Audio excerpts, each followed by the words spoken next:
मेरे से पूर्व वक्ताओं ने बहुत से बातें आपसे खुल करके बताई हैं।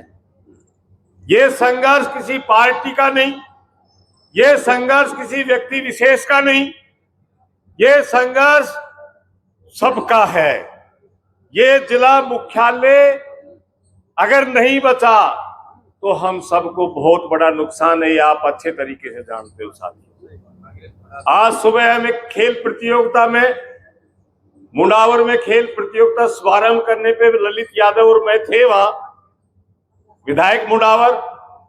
वहां लोग बाग की संख्या में थे। वो ये कह रहे थे कि 5 दिन की 7 दिन की फसल का मामला है, फिर आप लोगों को हम इतनी संख्या में आपका साथ आएंगे, पर जिले को नहीं जाने देना है। ये आप लोगों से हम निवेदन करना चाहते हैं साथियों। उन लोगों का संदेश मैं आप लोगों को देना चाहता हूं।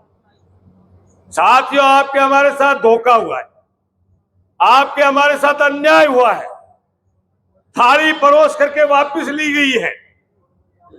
और किन लोगों ने अन्याय किया है?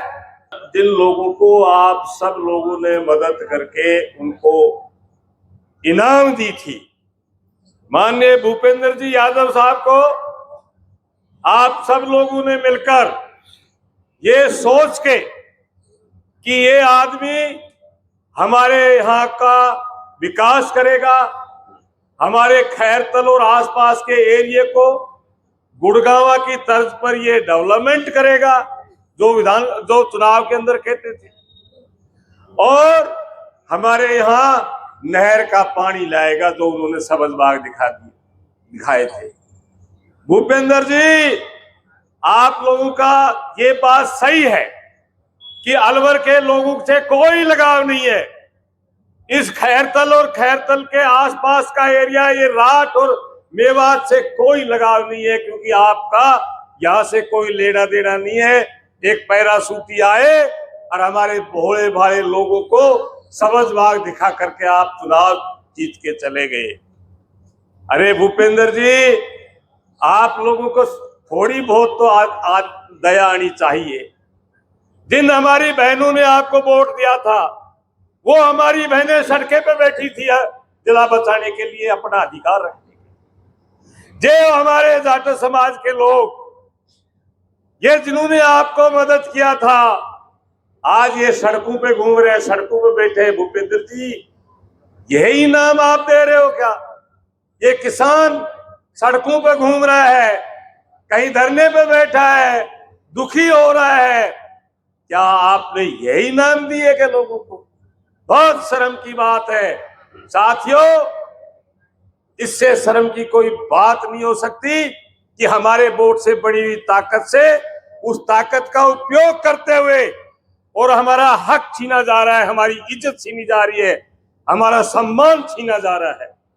आज कोई भी आदमी है अपनी क्षमता के हिसाब से, जिला की घोषणा हुई, मैं धन्यवाद देना चाहता हूं इस मौके पे माननीय अशोक गहलोत जी को, माननीय भंवर जितेंद्र सिंह जी को, माननीय दीपचंद जी खैरिया साहब को, कि आप लोग, उन लोगों की मेहरबानी से, दीपचंद जी की मेहनत से और अशोक गहलोत जी के आशीर्वाद से, भंवर जितेंद्र सिंह के आशीर्वाद से हमको जिला मिला। तो उसके बाद क्षमता के हिसाब से किसी को 100 गज का प्लॉट खरीदना था तो 100 गज का खरीदा, किसी को कोई दुकान बनानी, दुकान की जमीन खरीदी, किसी को बड़ा प्लॉट खरीद सकता था, बड़ा प्लॉट खरीदा। और उन्होंने ये प्लान बनाया कि जिला हमारा यहाँ बढ़ गया है, हमारा परिवार यहाँ रहेगा, यहाँ पर रोटी रोजी का धंधा हमारा बढ़ेगा। लेकिन साथियों, भूपेंद्र यादव ने, उनके साथ जो लगे हुए हैं भारतीय जनता पार्टी के उनके छोटे भैया नेताओं ने, सारे मंसूबे पे, सारी उम्मीदों पे पानी फेर दिया। बहुत शर्म की बात है। मैं आज इस मंच के माध्यम से कहना चाहता हूं कि ये राठ की, मेवात का मिला जुला एरिया है। भूपेंद्र जी आपको बनाया है तो ये ही बदला भी उतार सकते हैं आगे आने वाले समय में। आप कहीं भी जाके चुनाव लड़ लेना, इस एरिया के लोग जाएंगे और आपके कारनामे लोगों को बता के आएंगे, जनता को बता के आएंगे। हम लोग कमजोर नहीं, मजबूती से लड़ना जानते हैं। साथियों, यहां से जो 2 बार विधायक रहा रामेत यादव जी, रामेत यादव जी, कर भाई सुनो, रामेत भैया बैठो, बैठिए आप बोल रहे तो 2 बार विधायक बनाया। अरे भले आदमी आपको, अरे बेटी का बाप तेरे को वोट दिया और तेरे को 2 बार एमएलए बनाया और तू स्टेज से बोलता है तो एक भाषण देता है कि मेरी खिलाफत करने वाले छोटे लोग हैं जिनकी तो बताते हैं कि उनकी कोई औकात नहीं है, और फिर बोलते हैं कि सब्जी बेचने वाला, बर्फ बेचने वाला, टेम्पू चलाने वाला, ठेली लगाने वाला, ये लोग मेरी खिलाफत कर रहे हैं और कोई वजूद वाला या मेरा प्रतिद्वंदी खिलाफत नहीं कर रहा और वो करके दिखाए तो मेरी मां, उनकी मां ने दूध पिलाया है तो वो खिलाफत करके दिखाएं, फिर मैं मेरी ताकत का एहसास कराता हूं। अरे रामेत यादव, मैंने उन लोगों को छोटा बताया, उन लोगों की तने औकात नापने का काम किया, उन लोगों को तने लज्जित किया, उन लोगों के तने मजाक उड़ाई, उन लोगों के सबके जमीर है, चाहे वो सब्जी बेचता है, चाहे ठेली लगाता है, चाहे टेम्पू चलाता है, वो जमीर से कमाते हैं, जमीर से रहते हैं, उन लोगों का जमीर है। अरे भले आदमियों, जमीर तो तुमने बेच दिया, जमीर तो तुम्हारे नहीं है। अगर जिनका वोट ले जाओ, जिनकी ताकत से तुम्हारी कलम में ताकत आए और उसी कलम से तुम उनका नाश करने में लगे हुए हो। रामेत यादव, मैं कहता हूं, मैंने पत्रकारों के माध्यम से भी कहा और आज मंच के माध्यम से फिर कहता हूं कि हमारी मां ने हमको दूध पिलाया है। हम आने वाले समय में रामेत यादव तेरा और तेरे साथियों का कच्चा चिट्ठा भी खोलेंगे और इस आंदोलन को भी चलाएंगे, जिला मुख्यालय को नहीं जाने देंगे, नहीं जाने देंगे, नहीं जाने देंगे। आप अपनी गिरवान में जाके देखिए, जो लोग कमा के खाते हैं उनका मजाक उड़ाते हो, और आप एक किसान के बेटे थे, कौन नहीं जानता आपको, कौन एरिया में कौन नहीं जानता क्या किसान का बेटा की क्या स्थिति रहती है। एक मामूली किसान का बेटा, हम भी किसान के बेटे हैं। आपने इतनी बड़ी आपने प्रॉपर्टी अर्जित की है तो भाई आपकी वकालत भी जानते हैं कैसी चलती थी और आपका पारिवारिक बैकग्राउंड भी भाई किसानी का ही रहा है। तो आपने जो इतनी बड़ी प्रॉपर्टी अर्जित की है, आप उसका जनता के सामने जवाब देके बताओ कि मैंने ये अर्जित कैसे की है। और आज साथियों, मैं आपको बताना चाहता हूं, ये प्रॉपर्टी डीलरों का, ये बिल्डरों का एक गिरोह बन करके ये जिले के साथ हमारे साथ छेड़छाड़ करने की सोचते हैं।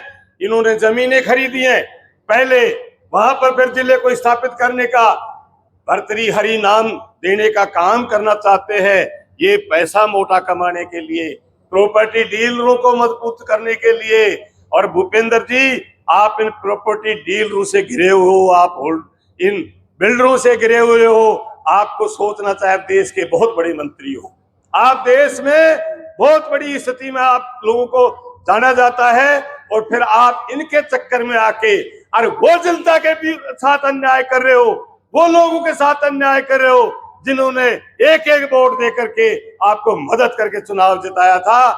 पर साथियों, बहुत बड़ा अपने साथ धोखा होने जा रहा है। आए थे छुटभैये नेता, ये वो जिला प्रमुख आया था, जिलाध्यक्ष आया था, यहाँ के नगर परिषद के चेयरमैन भी थे, और वो ये कहते हैं कि जिला मुख्यालय यहीं खैरतल में ही है, यही रहेगा, और 5 दिन में भूमि का पट्टे का अनुमोदन कर दिया जाएगा। भाई कहाँ 5 दिन, अब कहा कितने दिन हो गए उन बातों को, कितने दिन हो गए।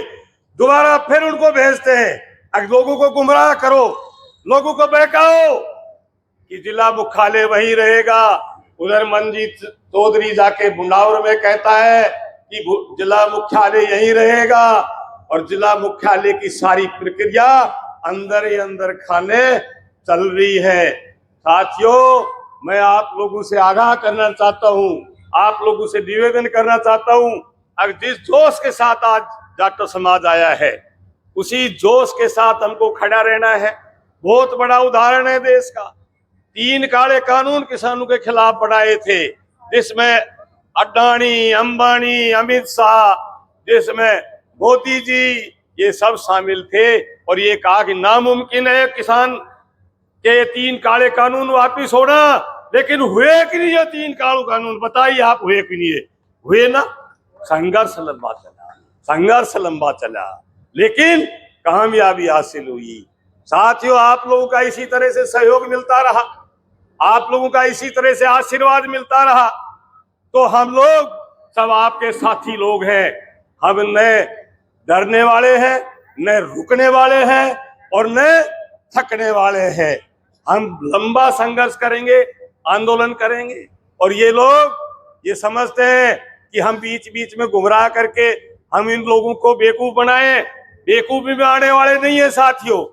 हमने कहा है, अभी गिरीश डाटा मेरे से पहले बोल रहे थे कि हमने ऐलान किया है कि जब तक खैरतल में भूमि पूजन मिनी सेक्रेटरीट का, जिला कलेक्टर कार्यालय का, जब तक यहाँ पर भूमि पूजन नहीं हो जाता, तब तक हमारा संघर्ष जारी रहेगा।